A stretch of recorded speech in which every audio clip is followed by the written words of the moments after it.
മാവേലിക്കരയിലെ driving test ground ചാരുമൂട്ടിലെ സ്വകാര്യ വ്യക്തിയുടെ സ്ഥലത്തേക്ക് മാറ്റിയതിൽ പ്രതിഷേധം. കോൺഗ്രസ് പ്രവർത്തകർ മാവേലിക്കര ജോയിന്റ് RTO ഓഫീസിലേക്ക് മാർച്ച് നടത്തി.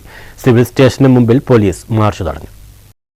മാവേലിക്കരയിലെ ഗ്രൗണ്ടിൽ നടന്നു വന്ന ഡ്രൈവിംഗ് ലൈസൻസ് ടെസ്റ്റ് ചാരുമൂട്ടിലുള്ള സ്വകാര്യ വ്യക്തിയുടെ പുതിയ ഗ്രൗണ്ടിലേക്ക് മാറ്റിയതിൽ അഴിമതി ആരോപിച്ചായിരുന്നു കോൺഗ്രസിന്റെ നേതൃത്വത്തിൽ പ്രതിഷേധം നടന്നത്. മാവേലിക്കര ബ്ലോക്ക് കോൺഗ്രസ് കമ്മിറ്റിയുടെ നേതൃത്വത്തിൽ മാവേലിക്കര ജോയിന്റ് RTO ഓഫീസിലേക്ക് നടന്ന പ്രതിഷേധ മാർച്ച് സിവിൽ സ്റ്റേഷന് മുൻപിൽ പോലീസ് തടഞ്ഞു. ഇതോടെ RTO ഓഫീസിലേക്ക് തള്ളിക്കയറാൻ ശ്രമിച്ച കോൺഗ്രസ് പ്രവർത്തകരും പോലീസും തമ്മിൽ ഉന്തും തള്ളുമുണ്ടായി. തുടർന്ന് നടന്ന പ്രതിഷേധ യോഗം DCC vice president advocate KR Muraleedharan ഉദ്ഘാടനം ചെയ്തു. കണക്കിന് രൂപ സ്വന്തം കയ്യിൽ നിന്നും ഈ മജിസ്ട്രേറ്റ് കോടതികളിൽ ഫൈൻ അടയ്ക്കുന്നവരാ.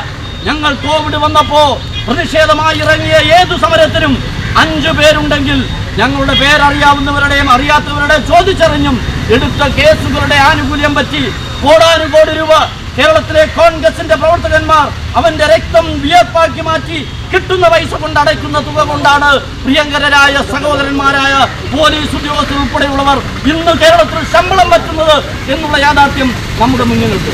അതുകൊണ്ട് ഈ തടച്ചിലൊരു പ്രശ്നമല്ല, അതിനെ ഓവർകം ചെയ്യാനുള്ള ശേഷി കോൺഗ്രസിനുണ്ട്. ബ്ലോക്ക് കോൺഗ്രസ് പ്രസിഡന്റ് അനി വർഗീസ് അധ്യക്ഷനായിരുന്നു.